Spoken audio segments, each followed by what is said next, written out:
mitigation assistance for the Governor's Office of Homeland Security and Emergency Preparedness for the state of Louisiana. You oversaw the Hazard Mitigation Grant Program, the Flood Mitigation Assistance, and Pre-Disaster Mitigation Grant Program that collectively represented $2.5 billion in projects to protect people and property from natural disasters. I think something that we've seen in many states, and I think it's one of the questions or the comments that I posed in the beginning, was that as emergency managers, we always try to be better off today than we were at the last emergency. So we've seen during storms, we've seen even during the COVID-19 pandemic, that proactive, or I should say at that point, reactive governments often make changes. I mean, you look at COVID, and there are many municipalities that made building and zoning changes so that restaurants and small businesses could stay afloat and keep their doors open. So through that $2.5 billion that has been allocated, have you seen in Louisiana that it's been used the right way, and are people and are the local municipalities changing and making changes to their, let's say, their building codes, their floodplain management? Are they making the necessary changes so that this money is actually being utilized correctly to prepare us for the future? Yes, sir. So unlike some of the former question, that one's easy. The answer is yes. So in support of our local partners, I think as we saw some elevations as we drove around yesterday, we saw houses that 3-4 feet above the ground today, so that in a future rainfall event, while the street may flood, while the yard may have water, the home is going to be safe. And so that's true across coastal Louisiana, across many parts of Louisiana. The level of engagement at the local level to pursue these mitigation programs, to execute these mitigation programs, as Ms. Granger has outlined, the patience and the persistence that it takes, that's true across Louisiana. I'm proud of those local partners and all the work they do in interfacing both with homeowners and property owners, as well as doing community-based projects. So in terms of where we've progressed to, that's one of the changes. The projects Ms. Granger mentioned are not individual home elevations. They are detention projects that are finding a way to hold rainfall so that it doesn't immediately go in the street or immediately flood. We've got projects like that in the city of New Orleans as well. And now I know this was discussed yesterday when we did the tour, and I guess it's really something that comes up whenever you talk about emergencies. It brings out the very best in people, and unfortunately brings out the very worst in people. So I know that we had briefly touched on it yesterday while we were in our tour, but I think it's important because when you see a number like $2.5 billion, and perhaps Mrs. Granger can comment on this, but I know that a lot of your work has been with government. But in addition to the obvious, when we talk about this $2.5 billion, we talk about investing in infrastructure, we talk about raising homes and businesses, we talk about making our communities more resilient. What also has been done in order to protect communities and residents from the fraud that we've seen with contractors, and especially targeting seniors and people who are in the communities that, we see it. I know where I live on Long Island, we still have homes that are in the air, not put back on their foundation yet because they had a contractor that came in and completely took them for their money, and you never seen them again. And I know that the prosecutors in the area have worked with Consumer Affairs in order to prosecute these individuals, but there's also been laws changed, local laws changed, in order to tighten up the ship, and maybe you can comment on the work that's been done, because we don't want to see another $2.5 billion be used and people being taken advantage of again. Certainly. So at a community-based project, there's very little risk there in terms of the procurement guideline, the process that has to go through, all of that gets sorted out. I think the existing challenge is when an individual family receives a grant to raise their house, to rebuild their house, right, and they're not familiar with construction. This may be the first construction project that they have had to go through. So for the state of Louisiana, there's really two things that I would highlight. One is in all of our reconstruction programs using like HUD CDBG dollars, there's a program by which the state can handle all of that administrative burden, finding the contractor, doing the contracting, and the homeowner is just supporting that work. And then the second piece is in our mitigation programs, everything is milestone based. And that first milestone, in fact, the project can't even kick off until the contract's been put forward, the contractor shows what they're going to do, they've been vetted. So all of that money is really based upon actual performance, and requiring that has been a significant step forward. Right, so they don't move forward unless they meet the benchmarks. That's correct. Okay. Ms. Granger, did you want to comment on that? Quickly, I did flood as well, and I had flood insurance, and I can tell you, you should put I was not required, I'm in Zone X, but the money went to Wells Fargo, who has my bank, my home loan. They were extremely strict, to the point they didn't want to take my license for me to be able to redo it. So lots of if they were given grants and it was administered the way Wells Fargo administered me working on my house with my flood insurance money, would be really, because there was no way somebody was going to be able to do it without having all of the credentials. It took several layers for them to understand I had the credentials. We designed the plans contractors put together. But I think that there are things that could be in place. While it is great for the homeowner to get the money, like he said, a lot of them don't know what to do. So I think obviously if it was given, if they still have a loan, if the flood insurance has to go back to the mortgage company, maybe the grants should too, because the mortgage companies send inspectors out there, and the mortgage company, while it is I didn't like having to necessarily go through it, but there were several layers, and you did have to have an actual license because it's their risk, it's their home. Right. And to that point, I think that's what's important. I think that learning from mistakes, not just here in Louisiana, but back on Long Island and in New York, I think the licensing of these contractors and the oversight of them is super important. And when we're investing billions of dollars, there should be an investment in the oversight of these contractors as well, so that the $2.5 billion is actually spent correctly, so that we're not unfortunately giving it to some contractor who's disappearing. And like we talked about yesterday, the government is not in the business of just replacing another loan because you got had by a really bad contractor. So I appreciate it. My time has expired. Mr. Carter. Thank you, Mr. Chairman. Ms. Granger.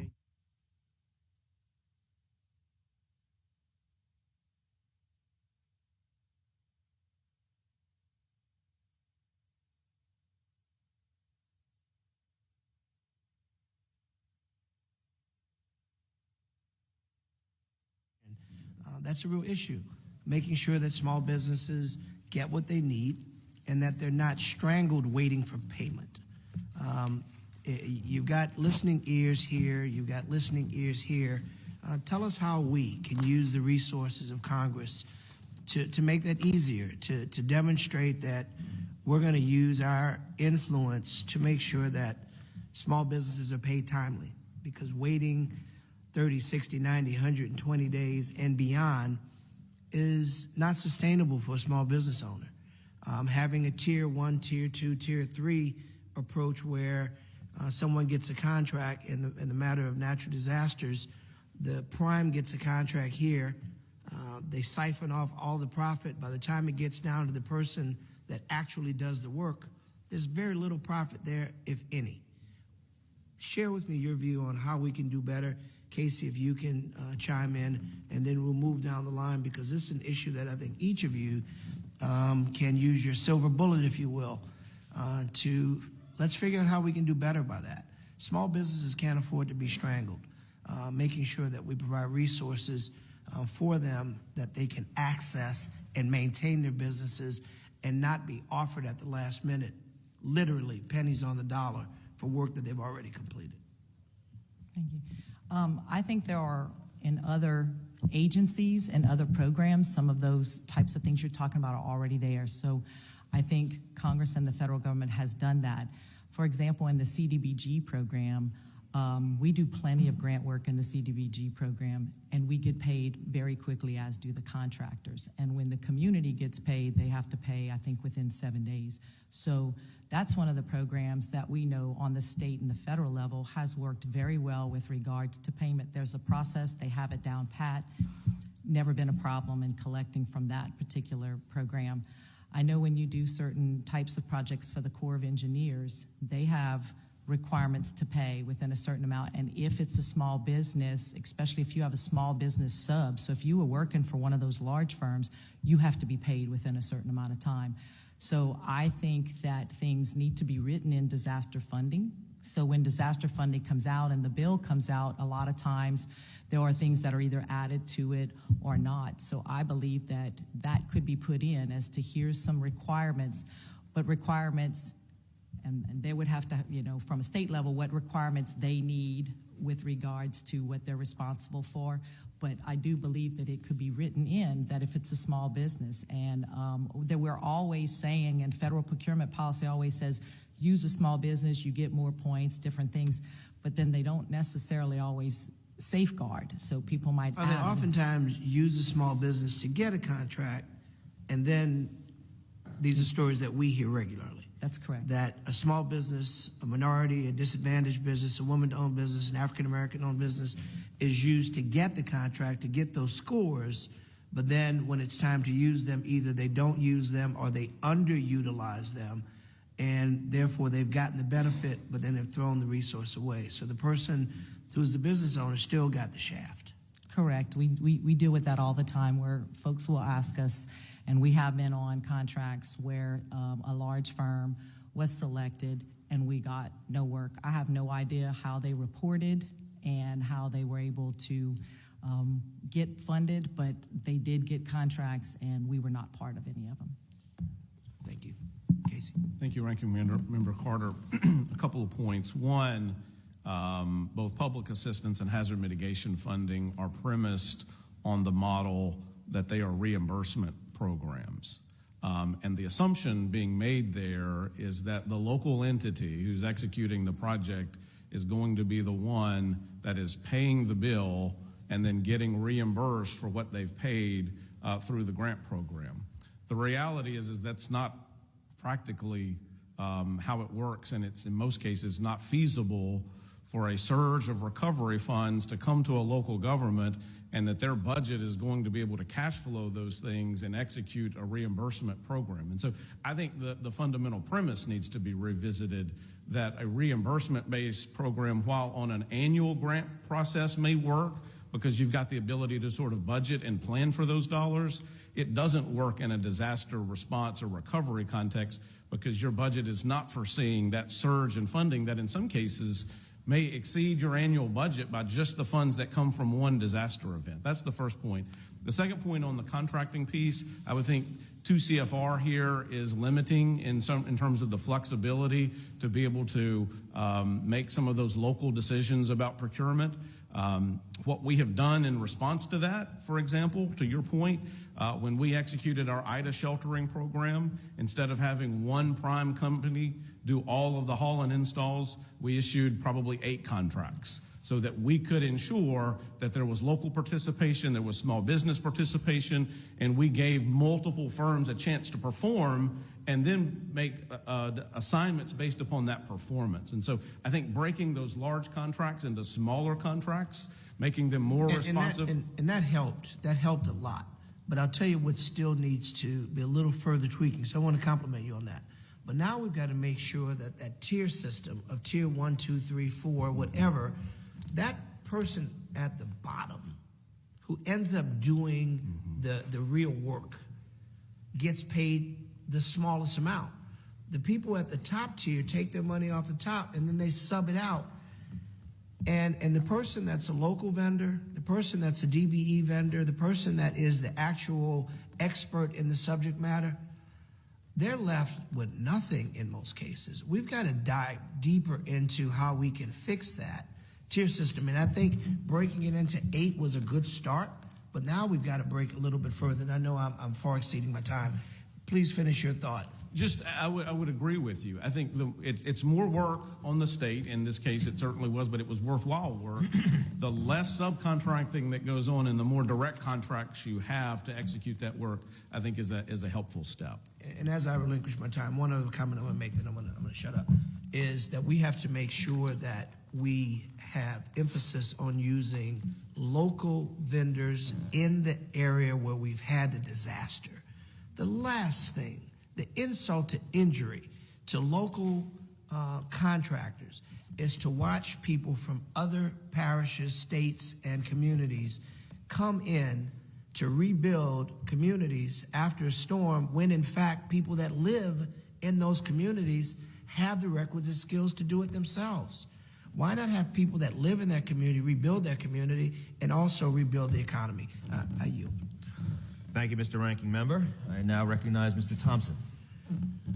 Well, the easy answer to the contracting is if the person who's doing the contracting is paid the same money for doing one contract as he would do or she would do for 8, they'll do one and watch TV and drink coffee the rest of the day. But if you say you have to do these contracts in order to perform, that's different. And I think that's part of, I think what we're going to have to talk about as a committee is how do we do that. The other thing about the tiering, after Tier 2, FEMA doesn't get involved in a subcommittee, in a subcontractors debate.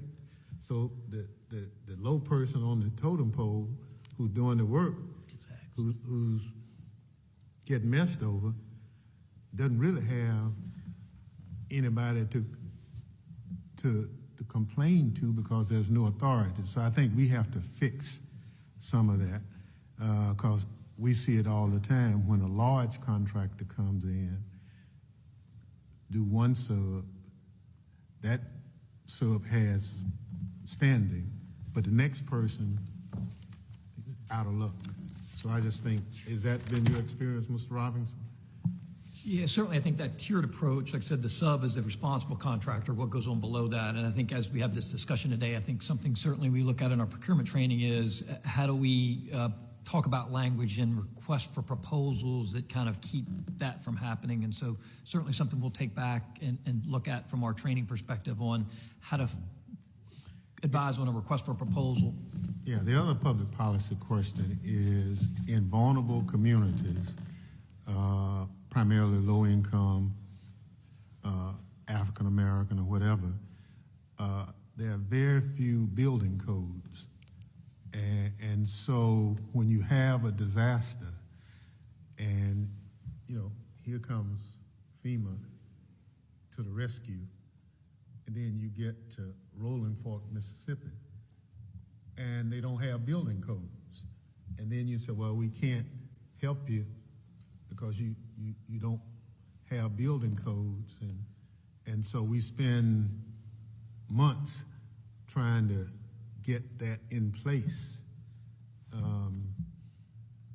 But to that local person, you need help right then. So it's been a challenge, and I'm not certain what the answer is other than continue to try to educate the communities that if danger comes or disaster comes, in order for help to be on time and responsive, you have to have this.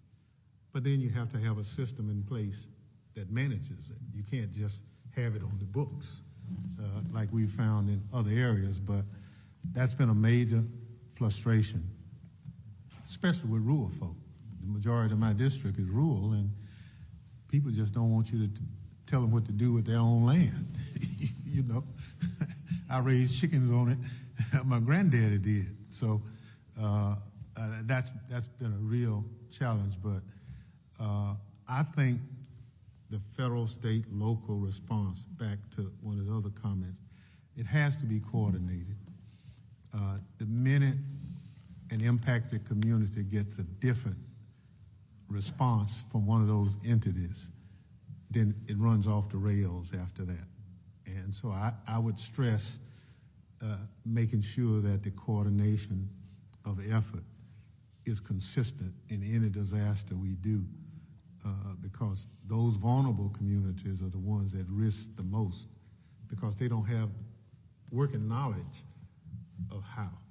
And the Katrina experience here is the gold standard for what not to do. And I encourage all the parties here to remember all those horror stories we heard and saw. And I would hope that at this point, over this period of time, a lot of those issues have been resolved so that, God forbid, if it happens again, it won't be to the level of what we had. But, Mr. Chairman, I just thank you and Mr. Carter for having the hearing, and it's an expensive proposition. I have a number of communities. This is their second disaster, and you go tell that family, FEMA can't fix your house the second time because we fixed it the first time. Then, you know, but they don't have insurance. I mean, it's the challenges that a lot of communities we care a lot about are having. It's quite a challenge, to say the least. So I thank you again, Mr. Chairman. Thank you. And thank you again to our witnesses. I also want to give a sincere thanks to Southern University for hosting us, as well as the Homeland Security staff for putting this hearing together. The members of the subcommittee may have some additional questions for the witnesses, and we would ask that the witnesses respond to these in writing. Pursuant to Committee Rule 7D, the hearing record will be held open for 10 days. Again, thank you all very much.